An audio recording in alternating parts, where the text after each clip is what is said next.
excited for the guest. I think she seems like a cool lady.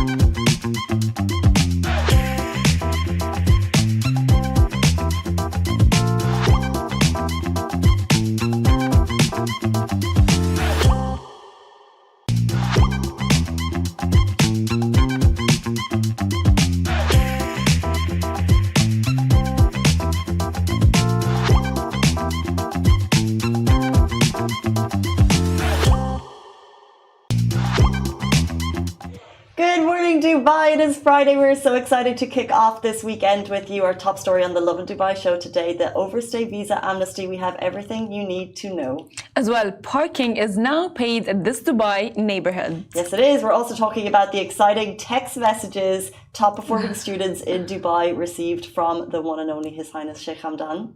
And Dubai is the world's top destination for executive nomads. And we're super excited for our interview later. We're going to meet the founder of the UAE's first women's only football club. If that interests you, please stay tuned because she'll be joining us at about 8:50.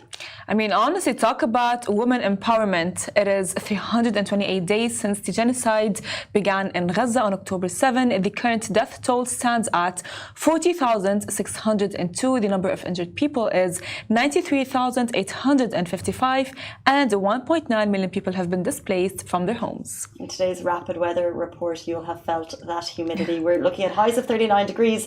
Humidity has bounced back up to 76%. If you were listening to the show over the last while, we went from 62 to 72 to 62 to 62 back to 72. Now it's at 76%, and you can feel that thick, heavy fog this morning. People who are more concerned about that is Farah, who's off on a staycay this weekend. I mean, honestly, you look great, by the way.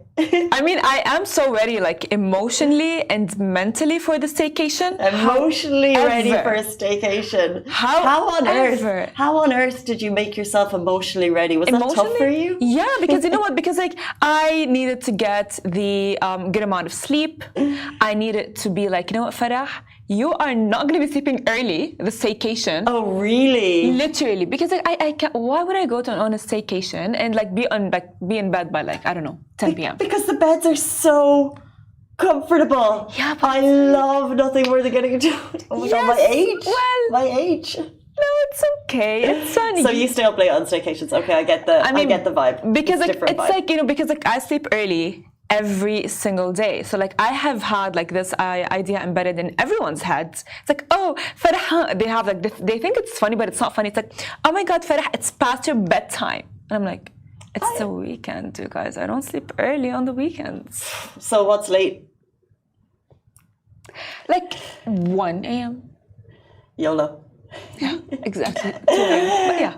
Also giving us Farah vibes is this photo because we came across this article and it's about, we found it on Unilad of all places. I love this page.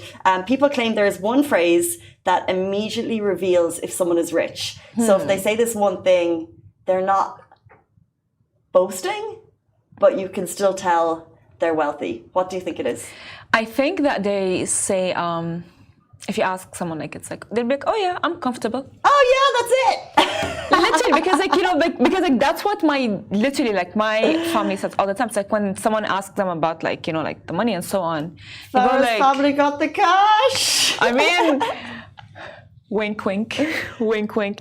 But that's what they say. It's like when it's like, you know, I've always like heard it from my family. They go like, oh yeah, I'm very comfortable. It's a nice phrase because it's basically saying we're not concerned, but you're not gloating. Showing off. Exactly. Yes. Because as well, my uncle says all the time, who by the way lives in an amazing villa that he owns, and I'm like, okay, uncle, okay. He tells me all the time, you know what, Farah? Never tell anyone what you own and what you don't own. We'll do it for you. Just like, you know, if someone asks, you know, be very, I would say, he's very humble. He even like, you know, he's very comfortable. as he says. Very comfortable in himself. Very comfortable. So like, you know, like when he like dresses, he dresses in like the most basic casual stuff. So like he all the time, like I sit with him and I love talking to him. He tells me, you know what, Farah, wealthy people are very, I would say, humble. But people who are not wealthy and more on the not comfortable side are louder.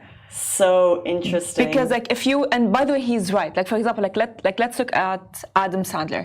He's probably the kind of a guy who goes like, who tells people, oh yeah, I'm comfortable, and probably have, I don't know, gifts his children like, I don't know, a lot of really nice, cool stuff, you know. And however he goes out in like the most basic outfits. He's a chill outfit guy. Yeah. Right, because they're concentrating on other things. Amassing their wealth. Yes. So they're comfortable. If you ask your bestie at work, how's your finances, and they say they're comfortable, now you just know. This is the phrase that the rich people are using. Yeah. Speaking of making you comfortable, we're going to jump into our top story of today. A visa amnesty is coming for overstayers, and this is everything you need to know. It's beginning on September 1st. The General Directorate of Residency and Foreign Affairs, GDRFA, said the amnesty programme will start on Sunday, September 1. Well, as well, the campaign applies to 4 categories of residency law violators, including those who violated the rules after the grace period or after the permit has expired. Individuals listed in the administrative list with labor absconding reports, those with expired visas, and as well foreign-born individuals whose guardians have not formalized their residency within 4 months of birth. It also offers 11 benefits, including exemptions from various fines. Yes, you can be exempted from fines and fees such as administrative fees for overstaying illegally, establishment card fines, ID card fines, and many more. Violators can also now leave the country after resolving their status without any administrative restrictions preventing their return. The departure permit is valid for 14 days from issuance. All previous fines from restrictions will be automatically reimposed if departure is not completed within that grace period or after the permits expire outside from the exemption period. And as well, if the biometric data is not available, their beneficiary will be directed to designated fingerprinting centers for those aged 15 and above. We speak about these amnesties. They come every now and again in this country. It's an amazing moment, especially for people who were living in fear of overstay fines, which can happen. It can happen really easily. Someone says, oh, I'm here on a tourist visa, maybe I'll stay, and the fines get bigger and bigger, and it's a very scary thing to go and have to present yourself to authorities. Every now and then authorities will say, open arms, we don't want this type of behaviour in our country. We don't want people living under the legal fold. We want everyone to be above board, everyone to have their Emirates ID, and this will allow you to get back into the good graces of the country. So if you know anyone, get in touch. I mean, 100%, because like I know a friend who his residency really it expired, and then there were a lot of fines that were accumulating on him because he did not he did not redo his residency after that, and he would be like, oh yeah, it's fine, but he'd be like, oh yeah, it's only that much, it's only like I don't know, like 20 dirhams I think per day or so. I'm not sure how much. Yeah, I think it's more. Yeah, it's more. I'm not sure how much, but he would take it very lightly. But then towards the end, it's all accumulated and it's all just built up to this very huge number. So. Right, and if we look at other countries where people want to move to, the US, for example, there's a lot of people who don't make themselves known to authorities, and they're living illegally in the country, and it's the difficulties that comes with that. So in the UAE, what they're trying to do is make sure that everyone is above board and legal. So this is a really great thing that it offers. It means that your fines could be removed. The administrative fines will be gone. And it begins on September 1st. Now, when we get more information on that, we will bring it to you for sure. Let's jump into our next story. We're talking about parking, paid parking in Dubai. Yes, well, this is a fine you would not want to pay as well. Parking fines. Well, parking is now paid in this Dubai neighborhood. Paid parking has been implemented at Dubai Hills Estate. This new system aims to manage parking availability and as well ensure a smoother experience for everyone. So the parking fees are as follows. 1 hour will cost you 4 dirham, 2 hours will cost you 8, and 3 hours for 12, 4 hours is 16 dirham. So of course, make sure to follow the new parking rules to avoid any fines, because parking fines are, I would really say they're like a dagger to the heart. They are a dagger to the heart. They really, it's my like, feeling exactly. It's like, you know, because like, it's like, it starts as like 4 dirhams, you know, that you Which is forgot fine. to pay, Yeah. let's say, or like you ignored, maybe not on purpose, to pay. And then it's like you see a fine of like, I don't know, 50 dirhams or 100 dirhams, and you're like, ugh. 100. It's interesting how the scale of fines are different. So parking is less than speeding. But you're so right, because either A, you forgot, B, you missed it, or you got that reminder text through and you didn't hit the remind, and then you get that fine. So take note, there are more areas in Dubai with paid parking, and Dubai Hills Estate is now one of them. 4 dirham won't financially ruin you, but a fine certainly could. So please take note of that if you're heading there this weekend in your Rolls, because that's what we drive here. Oh yeah, it's casual. I mean, I have the same car, guys, but just like it's a different color. It's just like the same. It's just different color. I like this silver. Oh, fancy. You know what I mean? It is very fancy, but like I don't know. I just thought I would get black. Oh right, okay, yeah. Got you. So yeah, that's partner black rolls, me and my silver one. Yes. This is jumping into our next story about His Highness Sheikh Hamdan. I mean, if you guys are best friends with Sheikh Hamdan, of course. Well, these students got texts from His Highness Sheikh Hamdan. His Highness Sheikh Hamdan bin Mohammed Al Maktoum, the Crown Prince of Dubai, has sent personal messages to 40 top performing students who have been recognized for their outstanding achievements. In his heartfelt messages, His Highness Sheikh Hamdan congratulated these exceptional students selected for academic rewards program and their parents as well. He expressed his personal pride in their accomplishments, noting that their success is a source of pride for everyone in Dubai. Well, as well, Sheikh Hamdan encouraged the students to continue their great work, emphasizing that Dubai looks forward to the many ways they will positively impact the future. And he's right. He is right, because we all the time talk about how Dubai actually invests in its, you know, like residents, and as well in the students and in its citizens, offering them free scholarships, and the list goes on and on. So the fact that His Highness Sheikh Hamdan sent text to overachieving, or like I would say like the top 40 students, it's just like I would be flattered. I would be so flattered. And you know, we haven't spoke much about the results period, but obviously once you've got a family member in it, it's so much crunch time. And we shared a video, it got hundreds of thousands of views, of a family waiting for the results. And whether or not you got recognized by the ruler, but we know that the rulers are eyeing in education. It's really important. Like, it's such a big family moment. And I think it's amazing that this big moment in people's lives is being recognized by the leaders. Like, can you remember, like, what were the big results for you? I actually as well, like, did an IG test, so I relate to the video of that boy who is, by the way, he relates to an influencer in the Arabic world, and he's really famous. And as well, the IG exam is really hard. It's not easy, because like you learn everything from like the book, like you learn the curriculum of 3 years, grade 10, 11 and 12. And I remember vividly having the biology CSE exam, and I got so mad studying to the point where like I was frustrated. I took the book, the very heavy thick book, and I threw it across the wall because I couldn't, because like, you know, like you would study it and you would forget. It was so hard. And I remember feeling like, did I do well in the exam? Did I not do well in the exam? Because this is, of course, like the British system is very hard. And the results that come in, it's across, like, it's not only like, you know, like for like the Dubai, it as well as like across like the UK. Right. So to get like a good grade, it's like something huge. So I remember getting a 98.7. Wow. And I was like, oh my God. And that was literally, and I was like, oh my God, I'm going to become a doctor. And then my mom was like, chill فرح, you know, like, amazing. and ever since I've always like had like a very I've always been known for my memory because like I never forget anything, Right. almost. So like if I have an argument with someone, I'd probably be like, oh yeah, I remember what you said at this time on this day, on you were wearing this and that, and you said A, B, C, and they would be like, oh my god, this girl is crazy. So I remember so well relating to that. So video. results day was very special for you. Very special for me. Interesting. I'm sure we all have amazing memories of results days. But if you don't get the results that you dreamed for, if you don't get a 98, life moves on, let me tell you.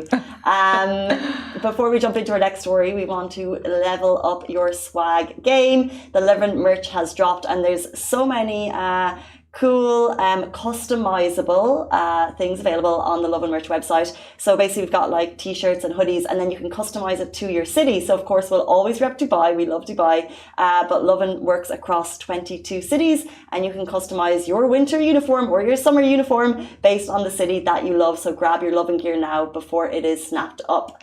Let's jump into our next story. We're talking about the world's top destination for executive nomads. Dubai and Abu Dhabi have been named the top city in the latest Savills Executive Nomad Index report. Dubai holds the top spot for a second year in a row, with Abu Dhabi rising to second place after climbing 2 spots. The Savills Executive Nomad Index from a real estate services giant listed on the London Stock Exchange ranks the top 25 destinations for long-term remote workers. And you can see why. 100%. I honestly, the thing is, I just like love Dubai. I can sit here on this chair and talk about how amazing Dubai is for everyone. Wouldn't be like us. Of course. But for sure, like, you know, like I agree with the fact that it's really the best destination for remote workers, because like what an amazing destination to work remotely. Like you can like work at the beach, you can work at, I don't know, a club, like while having brunch, you can work anywhere, which is amazing. Yeah, I didn't realize what I wanted to be when I grew up until I read this report. And it says executive nomad, and I was like, I want to be an executive nomad. Like, I love how Savills made this sound fancy, but yes. Like, it's a digital nomad. It means you're able to work anywhere. I guess strong internet connectivity, being in the center of the world in terms of time zones as well. Visa opportunities. We've decided on every week saying on here on Tuesday saying how simplified the process has become. Yes. If you're an entrepreneur, if you're working for yourself, you can get visas here. So there's so many reasons. And then, as you said, it's just a great place to be if you can afford it as well. And you know, by the way, whenever like I am out with my friends, all my friends go like, oh my god, how are those people actually, you know, like at the beach every day on like they can be like doing the nicest stuff on a Tuesday morning at like 12 p.m. or like let's say like 10 a.m. and they're like, oh yeah, they're just like walking their dog. It's like, yeah, because they work remotely.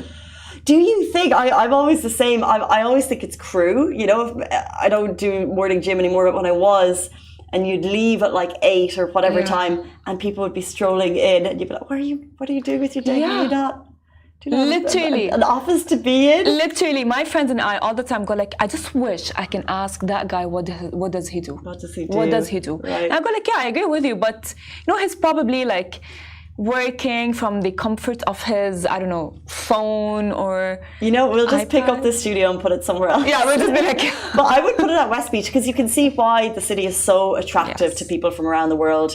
Year-long sunshine. I know it's humid right now, but just in general, we wake up to sunny days, like very modern accommodation.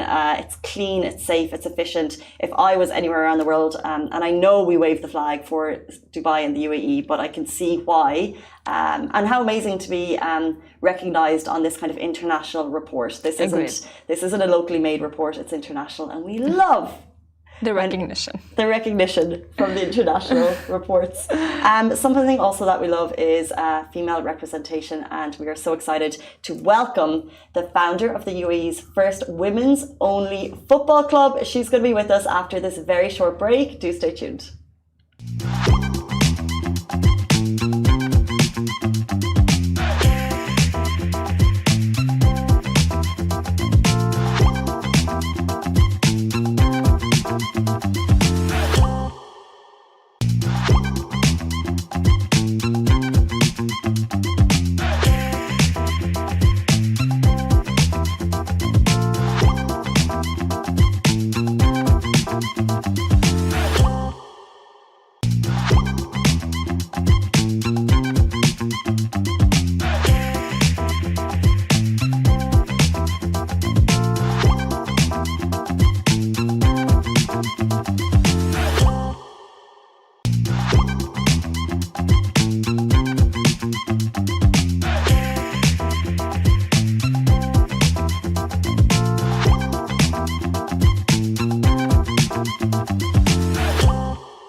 Welcome back to Lovin My Show. Today's guest is Badria Faisal, who is making a huge impact in women's sports in the UAE. She is the founder of Banat FC, the first women's only football club in the country. Welcome to the show. Thank you so much for being here. Thank you for having me.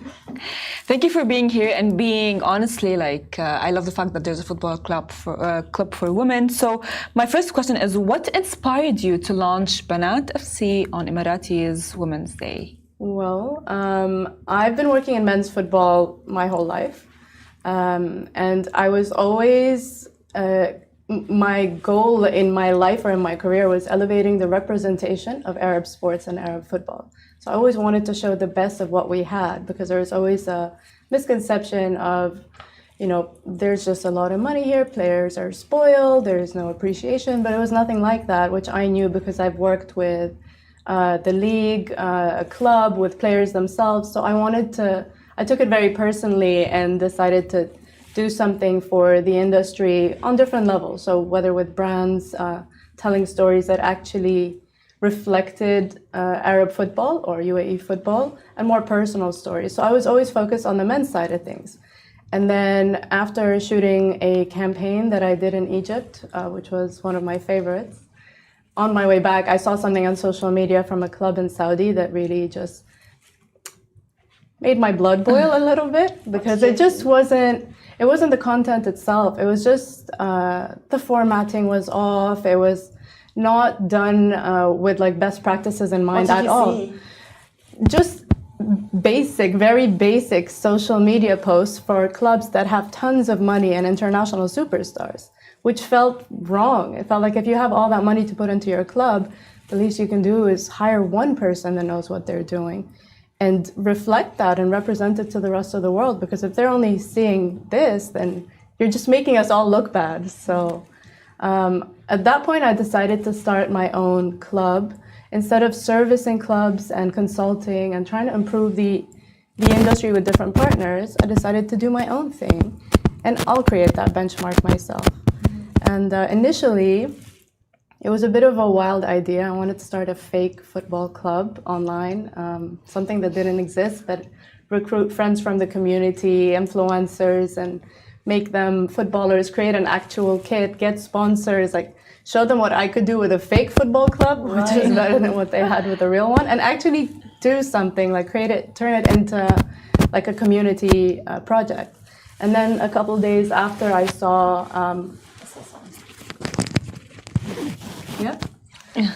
then a couple days after I logged online from my office and saw the Women's League here. And I looked up all the women's clubs, and none of them had an Arabic name. So I felt like there was a lack of representation, because all the men's clubs here in the Pro League, they're all Al-Nasr, Al-Wasl, they're all Arabic names.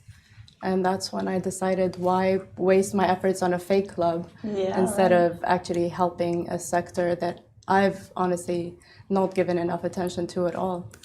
Can we go back in time and just learn where your passion for football came from? When did you start playing? And also, I guess, being a woman growing up here, were there women's clubs when you were playing, when you were coming up the scene? I've never played. Really? Oh, yeah. I've never played football. A lot of people think I did, but no, I was always I started as a football fan. So I lived in Italy in 2004. I was doing my master's there. And while I was there, I went to a stadium tour of San Siro. And there happened to be a game, so my friends from the language school and we just went and bought tickets for a not very exciting game apparently in the league. But when we sat to watch, I just fell in love with this one player's style of play, and I was like, what is he doing? And back then, there weren't any big screens. There wasn't any commentary that you could hear. So I'm like, who is this number 7? He's so good. And then I took myself to an internet cafe, because that's where you Google things back then. And I found out that was Andrei Shevchenko. And I think everybody knows the story of my line is Andrei Shevchenko changed my life, because that was a moment that I was really hooked on football and became a hardcore fan of AC Milan. Going to all their games, it became my life. And from there, becoming a fan, I did not think for a second that would lead to a career. because I came back and I had done my master's with Lamborghini actually, so I studied car design. I know that's also a little bit unexpected, but also not something I was expecting to work in. But I did learn from that I wanted to work in sports. And from working at Formula One to then having an opportunity at the Sports Council, I decided football was where I wanted to go. Well, recently we celebrated Emirati Women's Day. Yeah. And in honor of Emirati Women's Day, how does the Banat Football Club, I would say, honor Emirati culture and value? Well, one thing that's quite unique about us is that our club is built on Emirati values and respecting the tradition. So we are the first or only modest club in the UAE where the girls have to wear tights under their shorts out of respect to make everyone around feel not just comfortable, not just the girls that are on the pitch, but the parents who've always fought the idea of their daughters playing football because one of the reasons of it being an immodest sport. So how do we resolve this? How do we just work on the issues that the parents have with the sport and show them kind of a safe, nurturing, culturally inclusive environment where I feel like our club represents Dubai very well and that it has all the nationalities that we do see in Dubai, and I love that. And so modesty, respect, and the cultural inclusivity is very Emirati. Love that. Were there any, I guess, challenges along the way? Many. I'll stop there. Many. I mean, this is a sport that's women's football here has existed here since 2005, which people don't know. A lot of people think Banat FC is the first club in the UAE, which is completely false. We have an incredible club here that's currently actually playing in the Women's Champions League. So we have the first Asian Women's Champions League just happened now. It's now the preliminary stage is on. And a club that we're all very proud of, Abu Dhabi Country Club. They just won their first 2 games, and inshallah they will win the next one and actually qualify. But that club is the club that really built the legacy in this country for those who know about women's football. So for other players mainly. But the issue was, and not just not for that from that club specifically, but the sport in general didn't have any representation. There was no attention. There was no media. And since that is my background, marketing, media, image building, of course I know how to do that, but many others, or most people I've worked with, or clubs, federations, whoever, didn't understand the importance of media, social media, photography, being out there. Because if you're not out there, who's going to know you? Who's going to look up to you? How are you going to be a role model? So that was a challenge in the beginning, getting people to understand what we were mocked a lot actually in the beginning. We were seen as by clubs only, so I know a lot of it was envy, so I'll take it. But we were seen as the club that's just about social media. Oh, it's just this club that just cares about the image. Well, if we are, then how come we won 10 out of our first 11 games? Amazing. So we can do both, and that's what we're here to do. And we're very much performance focused, but the girls need to be performance focused. I need to work on developing this club and getting as much attention to the club because it helps the industry as a whole. Mm-hmm. So. I love how you gave an open space for girls who are interested in football because there's always this oh, girls can't play football and so on. So when are you open for open trials, and as well how can potential participants come to you? So for the first team, we're very specific, obviously, about who joins the team, and we do very specific trials for them because most of our players are actually national team players from different countries, but very experienced players. But now, to cater to the demand that we've received through our email, so the day we launched, I put a small form on the website if you're interested. Join us and tell us your story. And I got almost 500 applicants from the UAE alone, and I was shocked.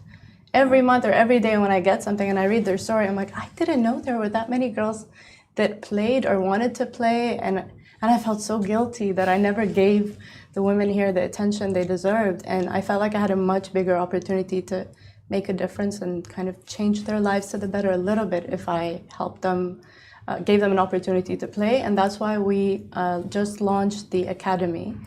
So the Academy, which we also launched on Emirati Women's Day, being one of the first days that we had our tryouts, and now we're doing for under 12 to under 18, so girls as young as 10 years old to 18 will be wearing that Banat FC kit, getting professional training and playing in the leagues here and making their way up to the first team. So that's what we wanted to do, is to create a pathway from 10 to playing in the first team and representing a national team. And so now our trials are on Saturday and Sunday, and you just have to sign up on our website. Amazing. It feels like it's the time for women's football internationally as well. Absolutely. You mentioned that you've got some national players on the team. Can you tell us a little bit about what the competitive scene is like here in the UAE? For those of us who just really would like I don't know, and I'd love to know how competitive, how good are we? Are we playing on an international level? So if we're talking about club football, so club football is still something that's growing, which is part of why we exist. It's mainly right now academies with a senior team, and then they'll enter that senior team into the women's league. So we had 10 teams last year, but only 3 or 4 of us were clubs, not academies. So the difference is in academies, girls pay to play, like what we're going to do now with Banat FC, to develop them and get them to the level of a first team.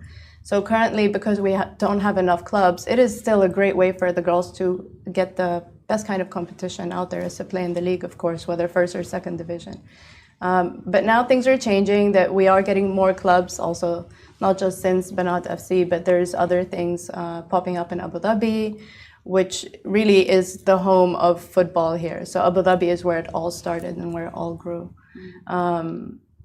And I see it maybe taking a couple of years for football to potentially, not necessarily go pro, but for the men's team. So the pro teams here, so when you say Al Wasl Club, Shabab Al Ahli, Al Nasser in Dubai, I think it'll take 1 to 2 years for them to have women's teams. To be able to play in Asia or the Champions League, in many other continents. So in Africa now, if you don't have a women's team, even if you're the winner of the African Champions League, you cannot play. So they're forcing all the clubs to start that, that part of the development for women.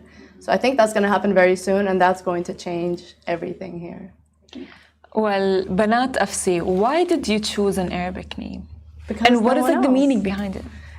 No one else had an Arabic name. That was the reason I decided to start a women's club instead of my fake club.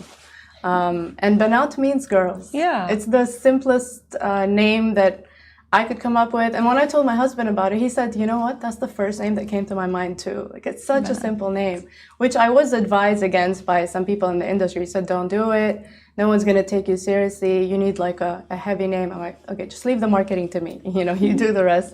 And it's worked so well because I wanted a name that would connect with any Arab girl. Anyone would understand it, and not just in the region. Anyone abroad would know Banat FC and immediately understand what it means, So, and we're here to educate. So the first line on our website is Banat is the Arabic word for girls.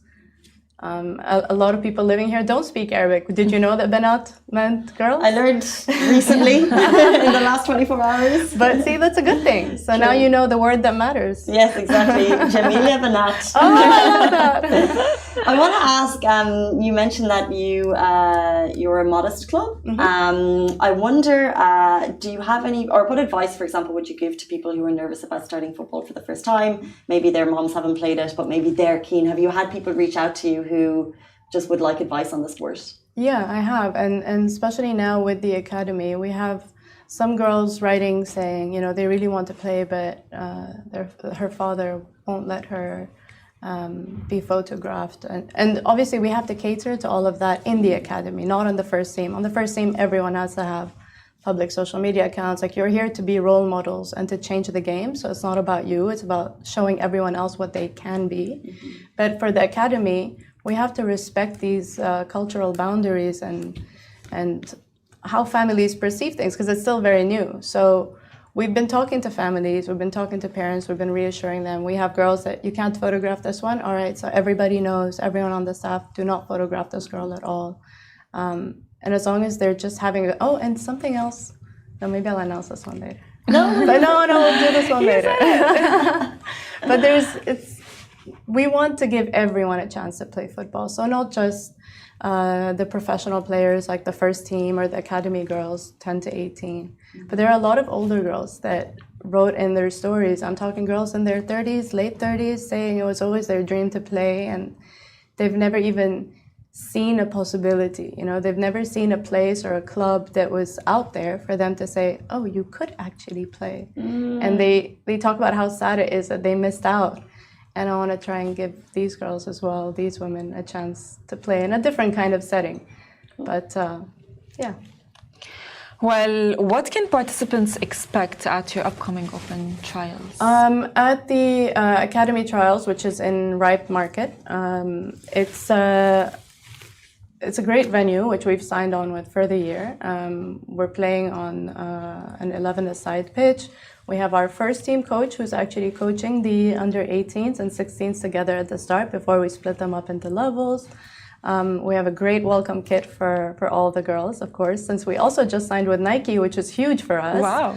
Yeah, this is massive. This is the first women's only team for Nike in the region. So that's amazing. Yeah, congratulations to you. Thank you very much.